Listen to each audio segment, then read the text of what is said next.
¿Cómo se extrañaban, eh?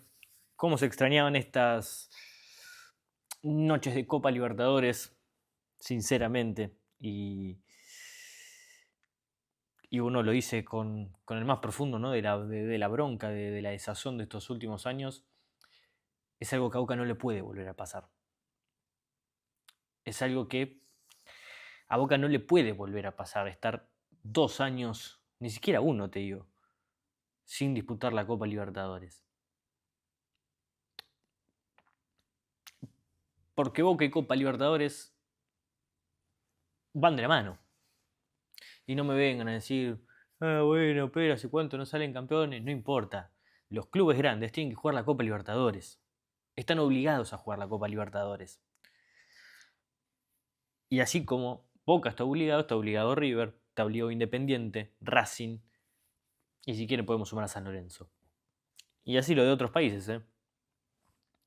Pero en este caso específico, Boca, que hacía 2 años que no jugaba un partido de Copa Libertadores y que su último partido de Copa Libertadores había sido la final del 2023, porque el repechaje con Alianza Lima, seamos buenos, no suma como partido de Copa Libertadores. Porque estás en el repechaje, pues todavía ni siquiera entraste a la fase de grupos, entonces, desde mi punto de vista, no cuenta.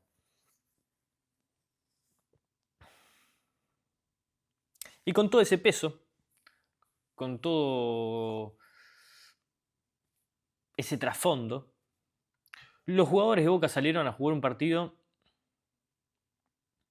creo yo que inteligente. Salieron a jugar un partido siendo protagonistas, siendo ampliamente superiores al rival. Un rival que en la previa se podía llegar a saber que era el más flojo del grupo.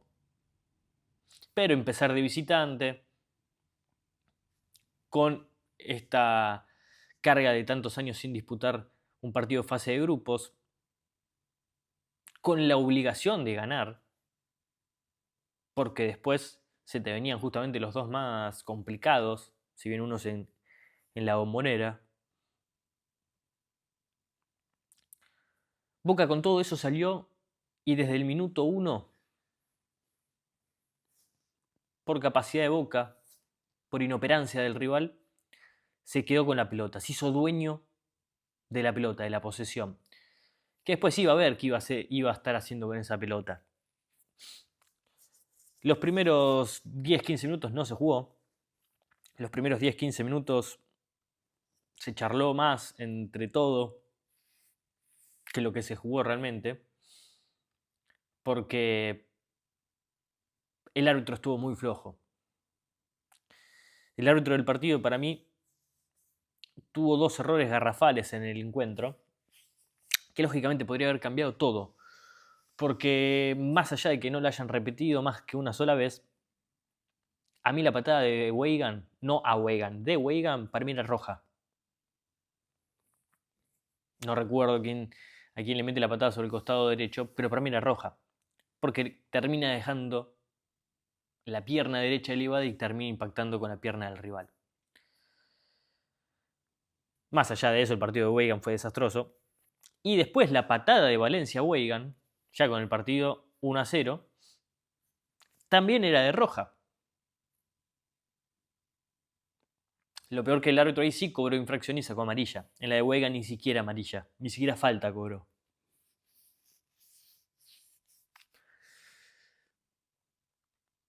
Pero más allá de eso, Boca termina abriendo el partido con una jugada por el costado derecho, justamente Weigan, que es el que hace que la pelota no se vaya al lateral por centímetros. Mete la pelota hacia el centro, Vareiro, que intenta controlarla, se le va un poco larga, pero le cometen infracción, que el árbitro ni siquiera sospecha o se amaga llevar el silbato a la boca. Por ende, hubiese tenido que necesitar del VAR para cobrar el penal en todo caso. Pero la pelota le termina quedando a Paredes, que creo yo como nunca, desde que volvió a Boca, define con fuerza y precisión. Mezcló las dos cosas. Venía siendo preciso, pero no con fuerza, venía siendo fuerte pero no preciso, y hoy Paredes se iluminó y mezcló precisión y fuerza en ese tiro para poner el 1-0. Boca ahí destrabó totalmente el partido porque la U Católica, si ya no quería jugar el partido, menos lo quiso jugar después del 1-0. Le regaló a Boca la pelota, le regaló a Boca la posesión, le regaló a Boca el tiempo, que haga lo que quiera. Boca empezó a tocar, Boca empezó a tener un funcionamiento muy bueno en mitad de cancha, pero algo similar por ahí a lo que fue el primer tiempo con Talleres, que no tuvo peso ofensivo. Boca, más allá de esa, después un pase fenomenal de Paredes a Ascasíbar que define muy bien y el arquero de la Católica lo saca. No generó muchas más situaciones de gol.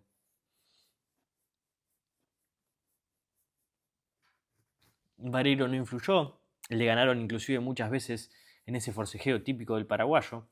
Merentiel casi ni la tocó, Aranda lo mismo, creo que si tocó 2 pelotas o 3 pelotas en el primer tiempo fue mucho. Y Boca, que tenía el control con Paredes, Delgado y Ascasíbar, que cuando lo atacaban no lo molestaban, se fue al entretiempo con por ahí un sabor medio amargo de, che, estaba para un 2-0 ya el primer tiempo, cosa de ir más tranquilos al vestuario. Y esto lo digo porque cuando empieza el segundo tiempo, lógicamente un equipo local va a querer mostrar otra cosa si está perdiendo. Sobre todo porque saca a Garimel y lo pone a Fernando Zucchi, el entrenador del conjunto chileno. Los primeros 5 minutos podemos decir que algo mostró. Boca después rápidamente volvió a tomar la pelota, volvió a tomar el control del partido, pero le seguía ocurriendo lo mismo. El peso ofensivo de Boca no era suficiente como para volver a molestar. Hasta que en una pelota Paredes filtrada que se la pone muy bien Aranda, el enganche típico que le estamos viendo a Aranda, ese de quebrar la cintura, la coloca junto al segundo palo y la pelota se va besando el poste. Yo creo que esa jugada a Aranda lo despertó.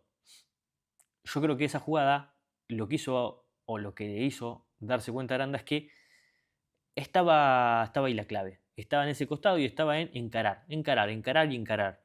Lo que él sabe hacer, ¿no?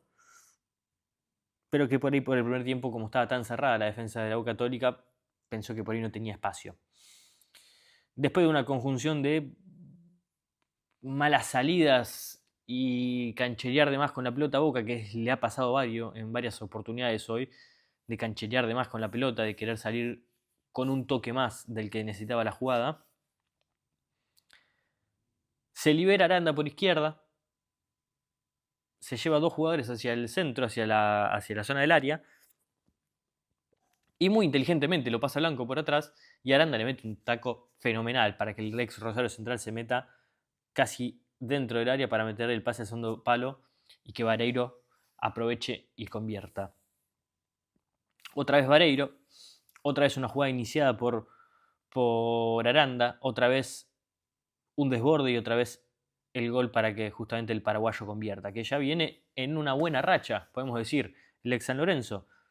Creo, si no me equivoco, quinto, sexto gol que ya hace el paraguayo. En pocos partidos, no creo que llegue a más de 10, y si no serán 11 los partidos que tiene Vareiro con la camiseta de Boca. Le sigue dando confianza, sigue sumando confianza. Es cierto, convierte Vareiro, pero no Merentiel, pero Merentiel yo creo que el no convertir no es algo que le termine sacando confianza. Merentiel después empezó a jugar un poco mejor. Cierto que fue reemplazado por Herrera, un cambio que no sé si fue tan lógico porque Boca terminó poblando la mitad de cancha, pero perdió más control del partido. No entró para mí bien Herrera. Había jugado mucho mejor el segundo tiempo con Talleres. Pero a la par también después termina metiendo a Jiménez. Es porque bueno, el cambio de Herrera se puede entender. Buscas tener un poco más todavía de volumen de juego en mitad de cancha, pero entra Jiménez. Y uno se pregunta, ¿cómo es que Jiménez sigue en Boca? ¿Cómo es que Jiménez todavía llega a la casa y dice, che, soy jugador de Boca? Es increíble, ¿eh? No tocó una pelota bien hoy. Ni una, ¿eh? La primera que toca la rebota mal. Después intenta controlarla, se le va lejos y Aranda termina recuperando la pelota. Pero no fue virtud de Jiménez el bajar la pelota. Jiménez la quiso controlar para él y se le terminó quedando para el pibe. Y después cuando el chico hace un buen desborde por izquierda y mete un pase 3 dedos para el centro, él va a buscarlo al segundo palo, cuando era obvio que tenía que el anticipo el primero. Boca después termina sufriendo por el juego aéreo. A Boca le está costando mucho el juego aéreo defensivo. Una paradoja, porque cuando Boca no tenía funcionamiento con la pelota en los pies, la pelota parada de Paredes terminaba siendo un arma para desbloquear los partidos. Ahora termina siendo que la pelota parada termina siendo un arma en contra. Porque Boca termina marcando mal. El gol del equipo chileno es una conjunción de errores entre Bray, entre los centrales. Le termina quedando el rebote ahí a Díaz, que después se revisó si había offside o no. Debátanlo ustedes. Claramente no era offside. La pelota pasa entre las piernas del jugador de la Boca Católica. Si hubiese rozado, creo que sí que era offside porque estaba delante de un solo jugador de Boca. Pero como la pelota entra entre las piernas, no se va a hablar mucho y como también ganó Boca, tampoco se va a hablar mucho. No mucho más. Un gran triunfo de Boca. Un gran triunfo de Boca por todo lo previo, porque no hace mucho que Boca inclusive no gana en Copa Libertadores, porque en la última edición de la Copa Libertadores Boca empató muchísimo, si ustedes recuerdan. Y, y empezar con el pie derecho es importante. Creo que Boca de los últimos 10 participaciones había ganado solamente 2 veces el primer partido, lo cual hace que sea un punto a favor para el equipo de Úbeda. Sobre todo, y me hago cargo, en la previa se dijo y he dicho que era un grupo difícil, si no es el más complicado o el más parejo de la Copa Libertadores, por ende empezar ganando y de visitante es un punto más que meritorio para el equipo de Úbeda. Úbeda que hasta junio va a estirar y después veremos. Ya a Úbeda se lo tiene que empezar a criticar o halagar en función de las cosas que haga en los partidos y ya no pedir la cabeza. Tocará bancar de acá hasta que sea el momento que dé un paso al costado, que continúe, pero lo cierto es que le ha encontrado una funcionalidad de Boca, le ha encontrado un funcionamiento al medio campo y la aparición lógica de Aranda que sobresale por todos lados. El chico este que realmente es cosa muy, muy seria porque el segundo tiempo que tuvo fue espectacular. Así como lo marco, que el primer tiempo fue malo porque no la tocó, casi no jugó, mejor dicho. El segundo tiempo de Aranda fue magnífico. Paredes, para mí la figura. Partido 8 o 9 puntos de Paredes. No le pongo 10 porque tuvo un par de errores en salida en el segundo tiempo. No sé si porque estaba cansado o porque sobró en alguna de las jugadas. Pero tener a alguien como Paredes a este Boca le hace más que bien. En estos partidos que son chivos, ¿viste? Que tenés que meter, que tenés que ganar de guapo, son los partidos que realmente le gusta a este Paredes. El próximo partido de Boca sería contra Independiente el fin de semana. Veremos si Úbeda mete rotación. Paredes no juega por la amonestación. Yo no creo que juegue Aranda. A mi punto de vista, no debería jugar Aranda. Para mí, la defensa va a ser, lo dicho, otra vez suplente. Hay que ver cómo está Weigand de la rodilla por el golpe que recibió de Valencia. Yo creo que puede llegar a no jugar Vareiro y jugar Merentiel Ceballos o Ceballos Vareiro. Yo creo que Ceballos va a jugar con Independiente, va a sumar minutos. Y un medio campo que también que puede llegar a sufrir alguna que otra modificación más allá de la ausencia de Paredes.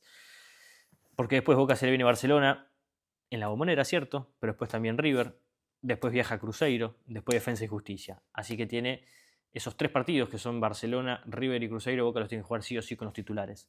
Entiendo que Independiente es un clásico, pero el clásico importante de Boca es River y en este momento lo importante para Boca es la Copa Libertadores. Si pierde con Independiente, Boca va a doler, va a molestar porque es otro clásico que Boca no gana, pero si después encadenas 3 triunfos consecutivos, la recompensa va a ser aún mayor. Nos vamos a reencontrar mañana con el debut de River en la Copa Sudamericana contra el equipo boliviano de Blooming. Así que después del partido de River va a haber reacción acá en el canal. Denle like, suscríbanse, compártanlo. Vayan a ver el vivo del programa que hicieron hoy los chicos, que fue espectacular, hablando de todo un poco, de la Champions, del quilombo de Gimnasia con Sanirato y de muchas cosas más.